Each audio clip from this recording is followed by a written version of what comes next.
So first of all, thank you, Nicco, for joining us. We've got Nicco Roffo from ICM Stellar Management or Agency. Thanks, Nicco, for joining Next Generation Pro Football Academy. Thanks for having me. Happy to be here. So, Nicco, we're going to start on some topical issues. First of all, with the global pandemic, what's it like being locked down in the US? It's quiet. Different. Like in the US, obviously, it's such a massive country, right? And you have a lot of different kinds of people with different experiences, sort of geographically. And a lot of it's become political more than anything. So there are some areas of the country have kind of quite a strict lockdown. There are some areas who still think the virus is made up and don't have any real procedures in place. So you're really kind of all over the map. I'm in Boston in the Northeast. Things here have been steady for a while. It was kind of like in the early days, Boston was one of the hardest hit places, New York and Boston up here in the Northeast part of the country. So quite bad back in the early on, when was that, March, April-ish. Since then, it's been mostly steady. Things have been mostly closed. They've kind of come through varying stages of open back up at 25% capacity and 50% capacity. Everything went back down. So it's been quiet. It's been mostly a lot of time staying at home and a lot of Zoom. Like, who had ever heard of Zoom meetings before this past year? That's what life's become. So what about the impact on soccer, or football as we call it? Has that been a big impact on not only that, but any sports that have been played professional level and under the professional level? Sure. Yeah, I mean, hugely impactful, right? Like, obviously, thinking back to early part of COVID, March, April, like everything shut down, right? All the leagues, all the professional leagues, everything done. And then, before long, trying to figure out ways to bring the professional leagues back. Can't remember who was the first league back here in the US. But MLS, certainly our national, our soccer league was one of the first. In at the end of the day, even like all things, probably brought back all the sports a little bit before they were ready, before they should have. But when the money's on the line, everybody wants to make it, and that drives the decision making a lot. So we went a while, no sports on whatsoever, and then both MLS and NBA did I guess what they called a bubble tournament, right? Where they brought every single team in the league, went down to Florida, kind of went in a sort of a bubble, they called it, because they closed off all the players, team staff, officials, everybody inside. They lived in this area, they played in this area, they trained. They legitimately did not leave this giant compound where they were training, playing, living, and nobody could enter it or exit. And they sort of got on with it, kicked on, had a tournament. And then I think into late summer, got to a point where then they started having games in market again. For the most part, no fans. There's one or two places have allowed like 25% capacity in the stands, but that's sort of been the story of all sports really in the US since then, is bubble tournament sort of thing to start. We isolated all the players and staff, everybody involved, and then it's gradually turned into, well, you can play in market, but all sorts of quarantine procedures in place. I think players are getting tested pretty much every other day. Kicking on with it. And that's just at the professional level. Obviously, there's money on the line, so people are incentivized to make that happen. The youth sport's been almost nothing, other than a few parts of the country where they're not bothered by COVID and people getting sick and all that. That sort of played on for a while. For the most part, youth sports have totally ceased to play, and they could train under pretty strict limits. Like, you could only train, I think it was at first was just individual training. Then it was like groups of 5 or 6, I think, and then it was up to like groups of 10. But very few places you could get a full training, 20 guys on the pitch, actual play a match against somebody else. Quite rare. And it's gone back. Now obviously turned to winter where most of the training's indoor, and the indoor regulations are much stricter. So it's been almost nothing, to be honest. It's been really tough, I think, all around, especially for athletes that are used to being outside. it's really tough. And I mean, like we'll come to it later, but it's obviously impacted the people you're working with. Nicco, can you just tell the students at Next Generation Pro Football Academy a little bit about your background in sport? Maybe it's a sports education or how you come through. Did you play and things like that? Sure. I was a very average player. Played growing up youth. So the youth system here in the U.S. has changed massively within the past 10 or so years, and the MLS has beefed up the academies, and similar to the academy system that you guys over there, the pro clubs are operating academies down to 9, 10 years old or whatever. When I was coming up, there was none of that. MLS started back in '96 when I was playing local youth soccer. I wasn't in the league, when I first started playing. So I was playing for local clubs that, you have a local club, just but it's all it is in the US. It's not connected to any first team or any higher level. Played, the top clubs around at the time when I was a kid. I fancied myself as quite a player. You get a bit older and you realize, so I played through university. I was fortunate enough when I was looking at university. I was fortunate that I had my parents. I'm grateful for them, for a lot of things, everything really, but mostly that we have a relationship enough for them to shoot it straight. And I was looking at some bigger schools in the U.S. I'm sure a lot of the boys there know you have Division I is kind of the top, the bigger schools, the top sort of athletic division in Division II and Division III, so forth.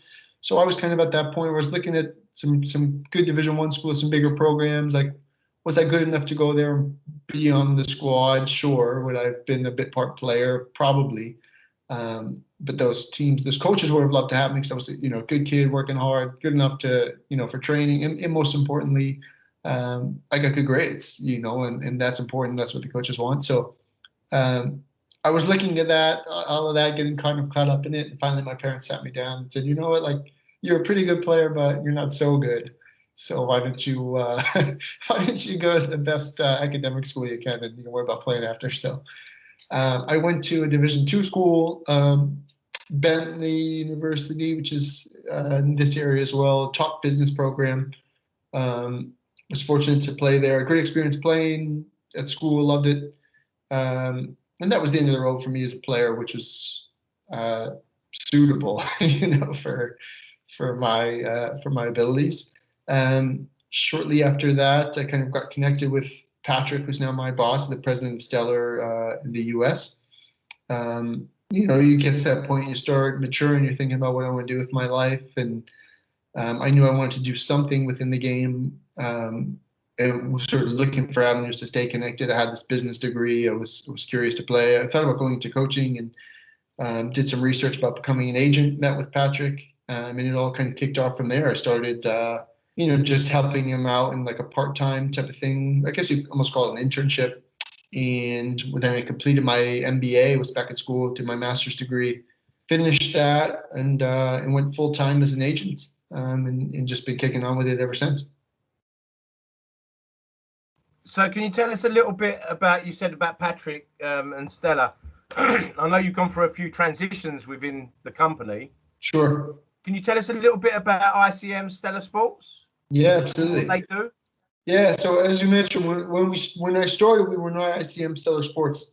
We were called Global Premier Management at the time, and it was just, it was independent. Like, we were on our own. There's 4 of us within the agency at the time.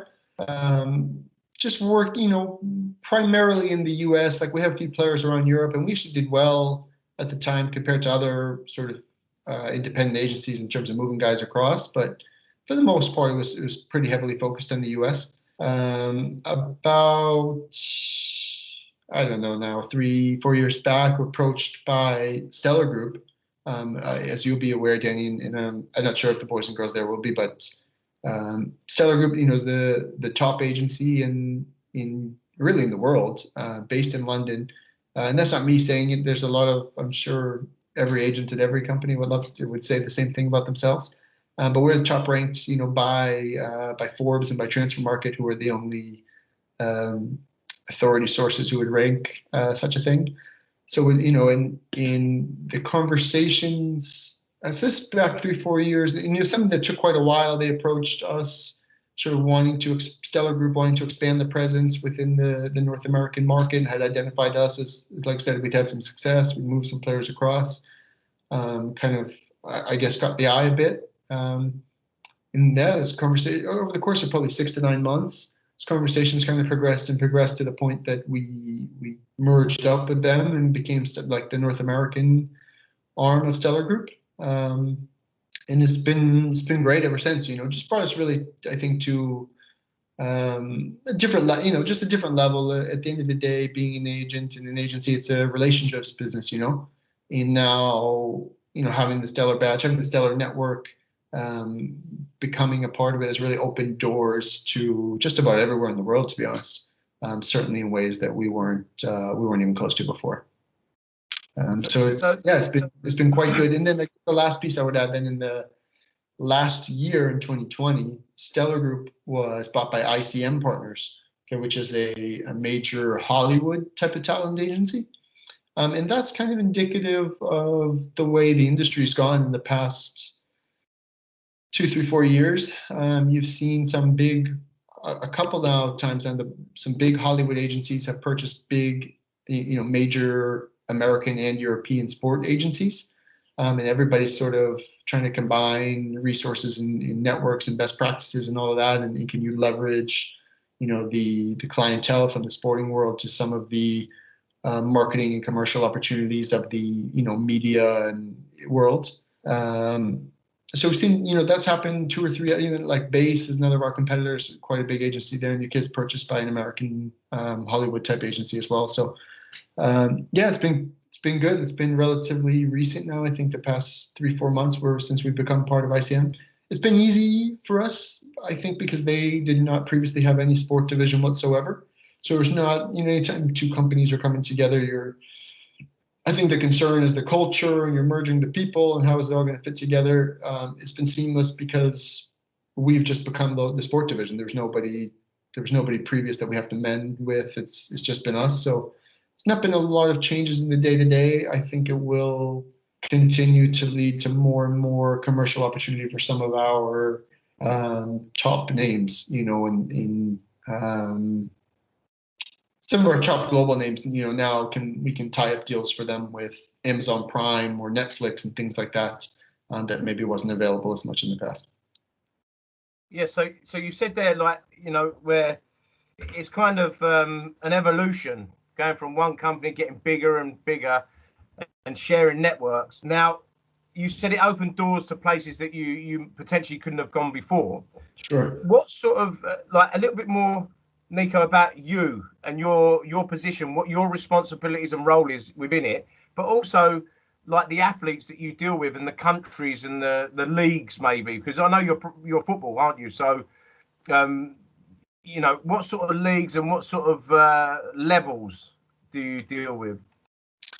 Yeah, the short answer is all over, right? I'm obviously based in the US. Okay, so my title is registered intermediary, which means licensed agent, right?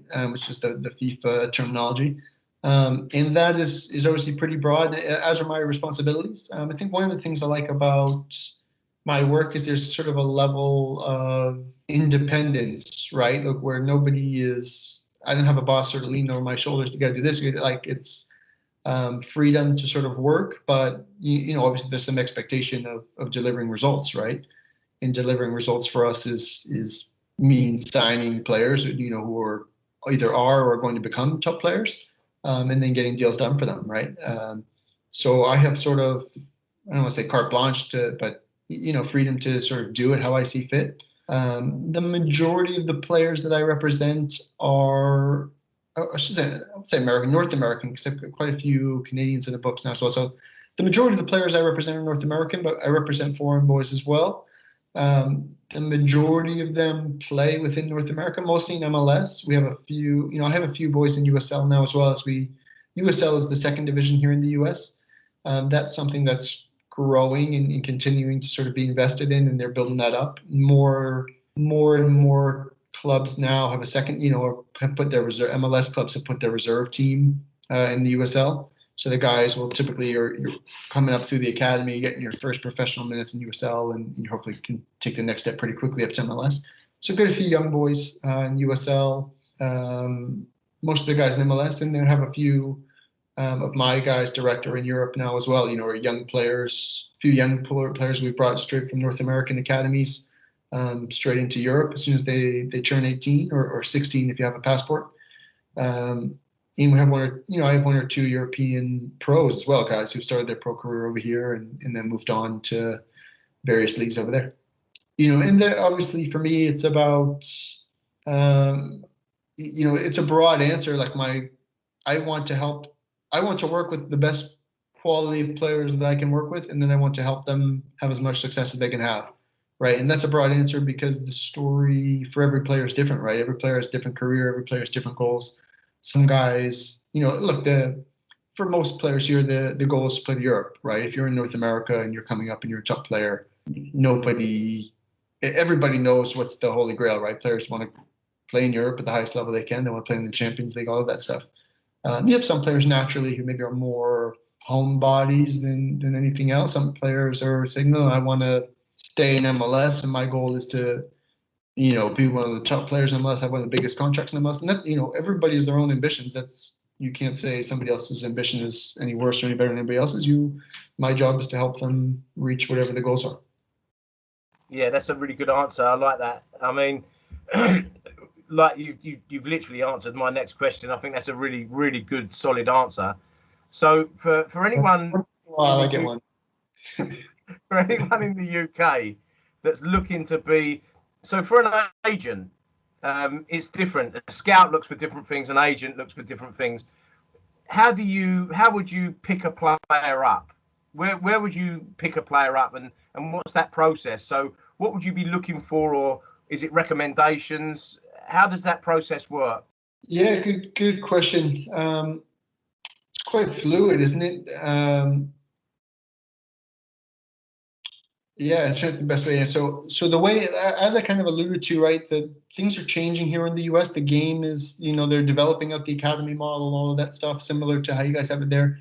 And that is turning the game younger here, right? Like in the past, even 5-6 years ago, guys were turning pro after college at 22, right? Now you're getting guys who are signing their first deals with MLS clubs, proper first team contract at 15, 16, 17 years old. So as the clubs, have started looking younger, the player pool has trended younger, then I obviously have to keep up with that as well. So that's changed recruiting a bit. I find myself recruiting younger and younger kids all the time. And it's a totally different conversation. If you're talking to a 22-year-old kid coming out of college, it's drastically different than approaching, a 22-year-old.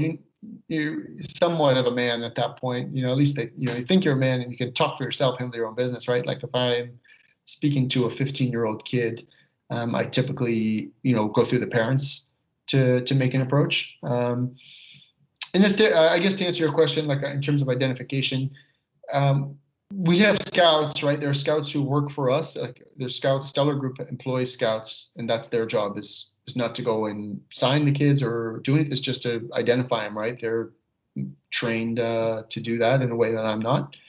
And there's also a lot of it is building your network, your relationships with different people and scouts. So a lot of the time, it's quite rare that I'll just, and I trust myself, to scout a player. If I see somebody that I liked, I would have no qualms about pursuing it. I might say to somebody else, hey, I really like this player. Why don't you take a look? Let me know what you think, just to back it up. But I've done it long enough now I'm not,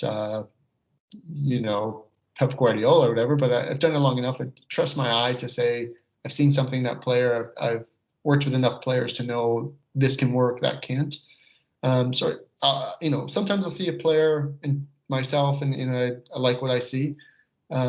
Sometimes it's coming through scouts of, stellar scouts are saying, hey, this is the player, you got to go check him out, get onto it.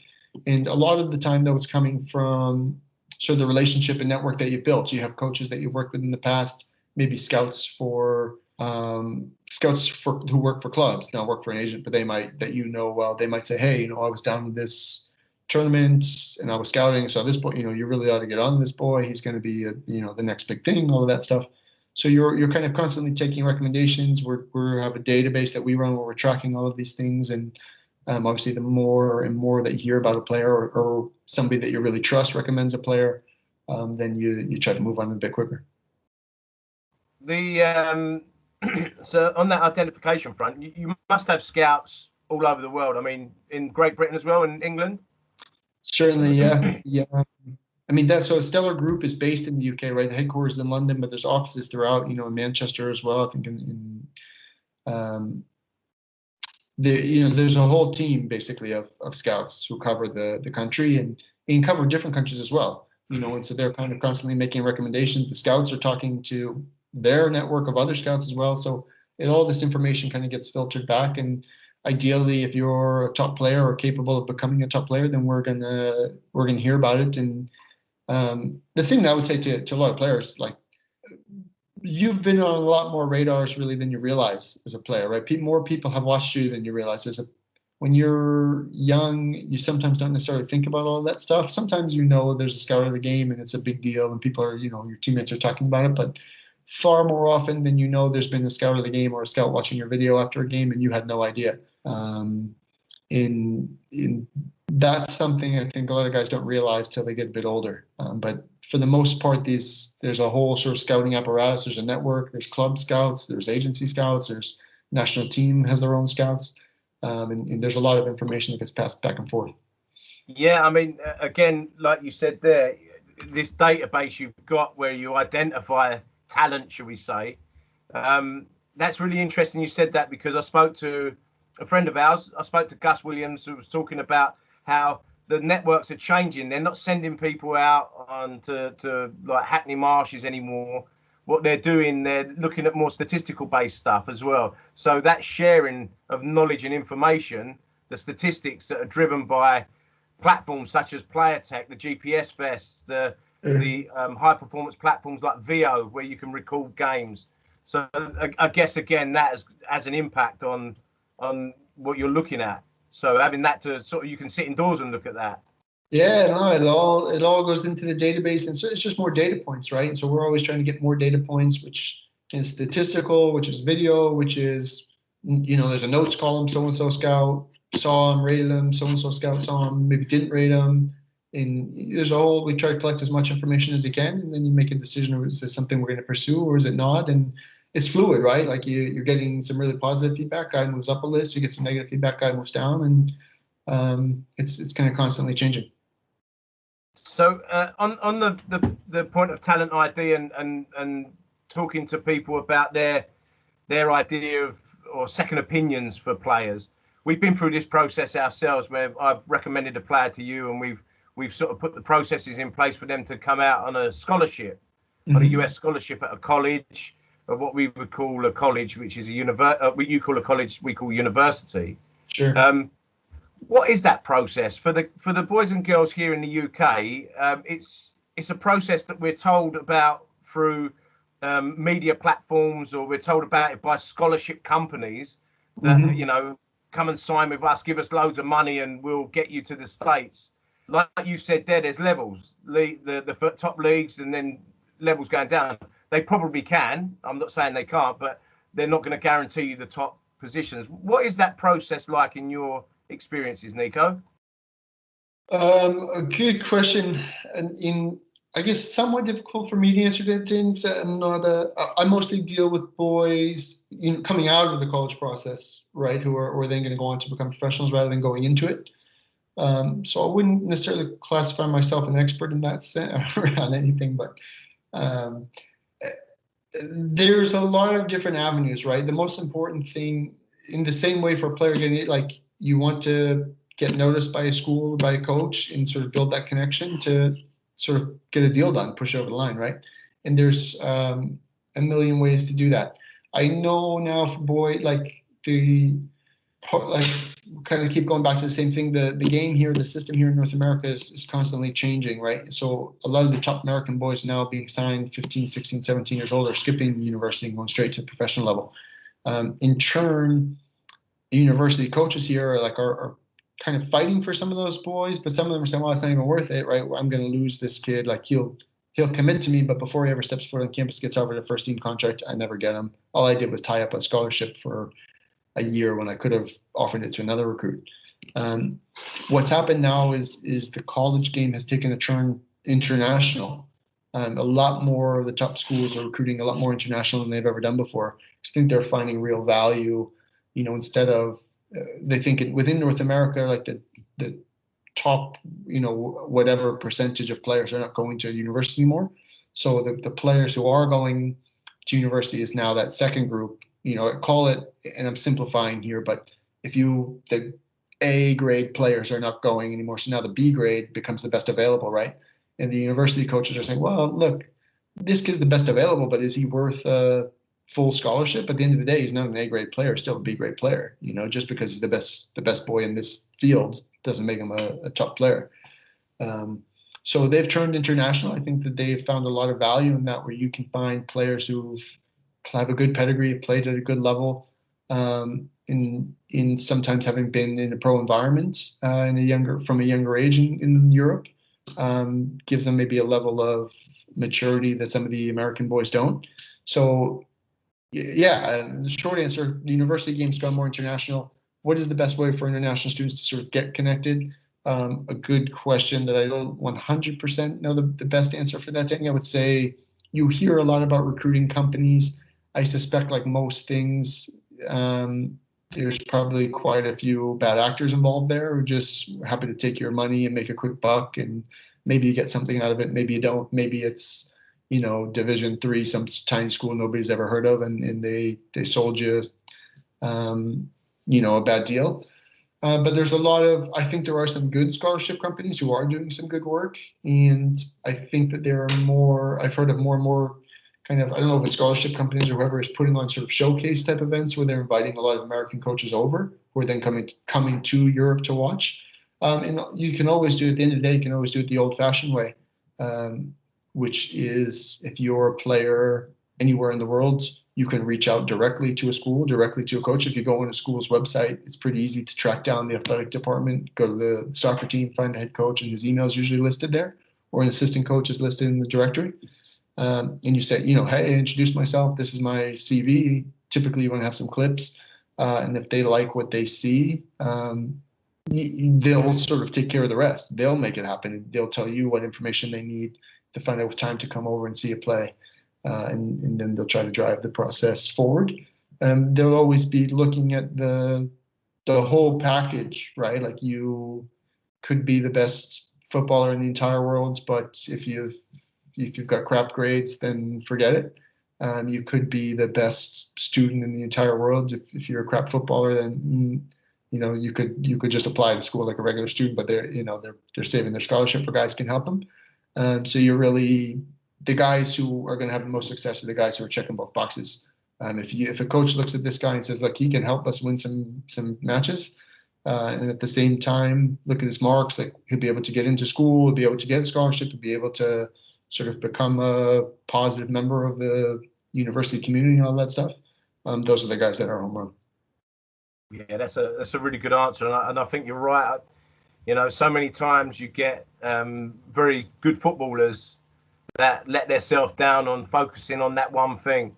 We're giving students the advantage of video footage that they can clip together on the platform. So that's a really good answer, Nicco. Thanks for that. Just one there. We're talking about you're picking these players up at a different level when they're coming out of that system to take them into the professional levels.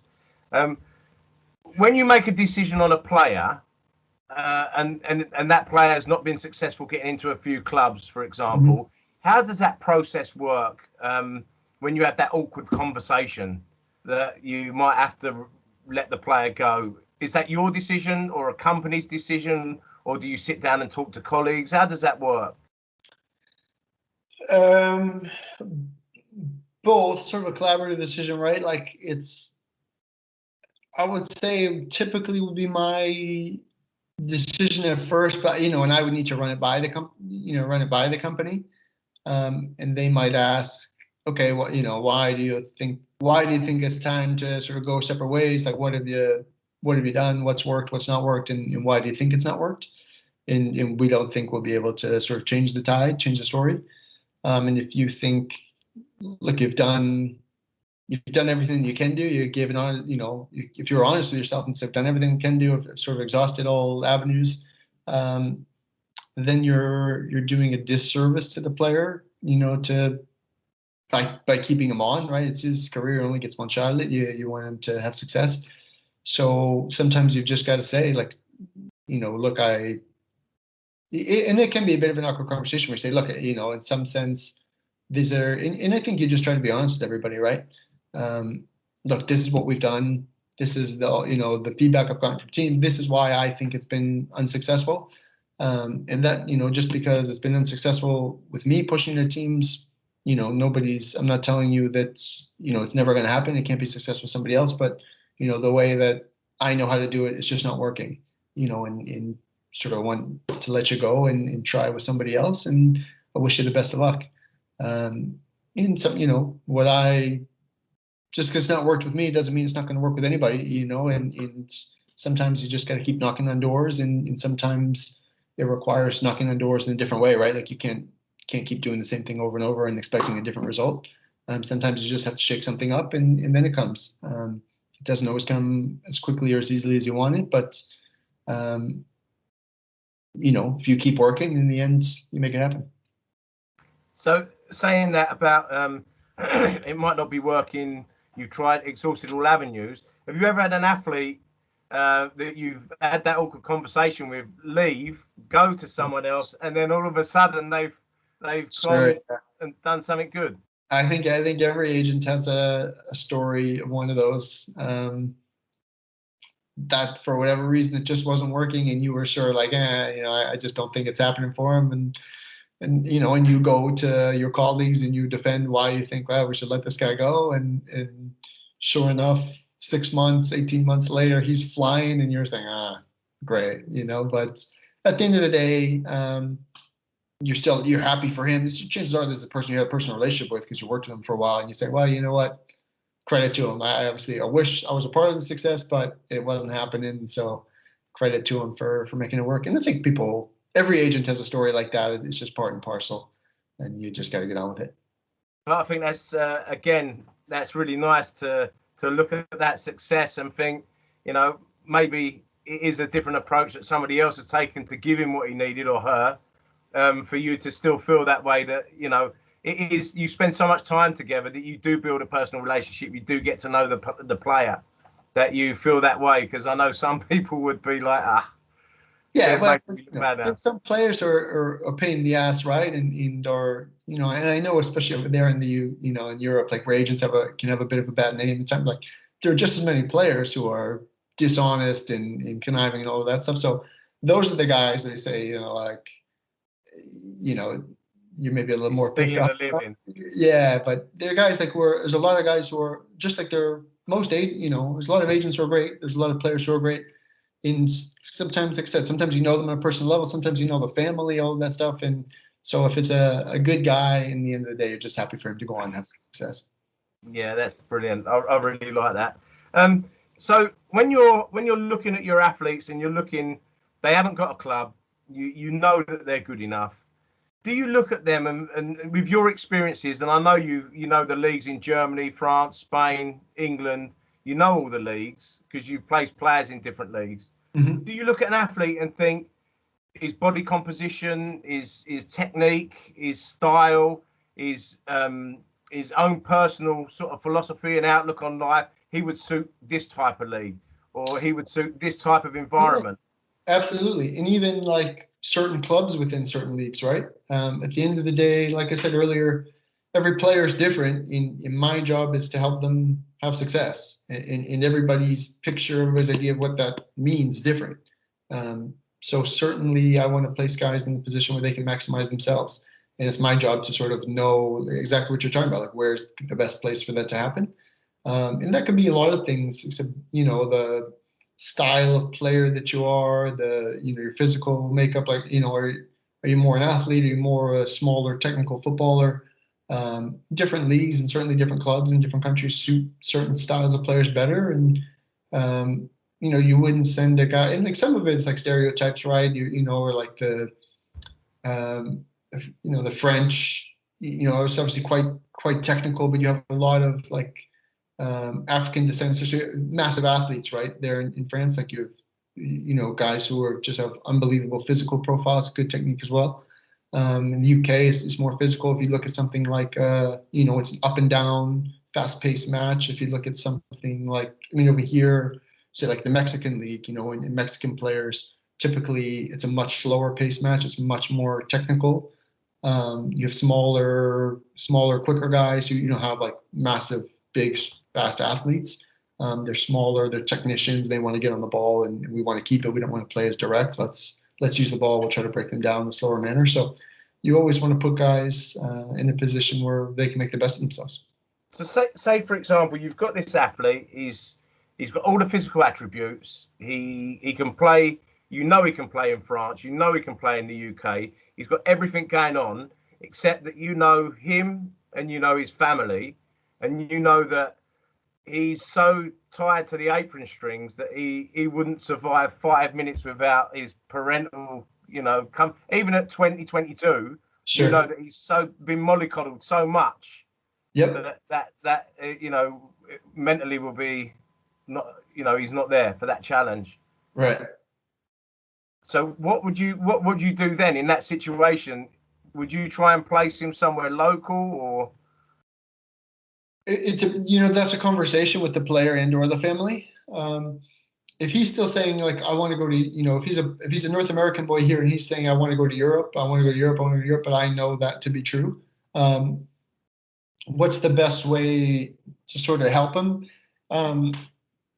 Typically, like, can you make a more in between step, right? If he's from the Northeast, part of the United States where I am, like, can I send him to a club here in the US in the southwestern part of the country first? Maybe he can spend a year there where, look, to be honest, if you're in the Northeast, if you're in Boston and I send you to LA, it's the same distance from LA to Boston as it is from Boston to London, right? Yeah. But you're staying in the country. So that's a little bit of almost like a transition, I would call it, where you're still in the country, you still feel like you're close to home, but really you're the same distance away as Europe would be. And I think that's a little bit safer. You can kind of learn to sort of step out and spread your wings a little bit. And then maybe after a year there, then you're sort of ready. Now you say, oh, wait a second, this is what it's like to be on my own. I've got to cook for myself and look after myself and be an adult, and that's sort of something that is lost on some of the kids now turning, if you're a first team pro, 15, 16 years old, you're living at home. It becomes difficult to then make that transition.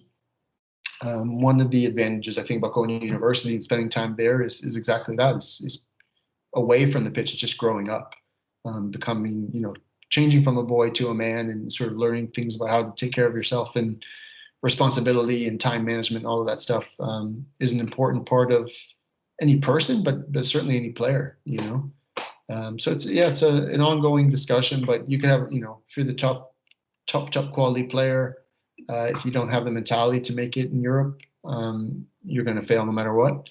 And that's something that, comes into play probably a lot more often than you think for American boys. Yeah, no, I agree.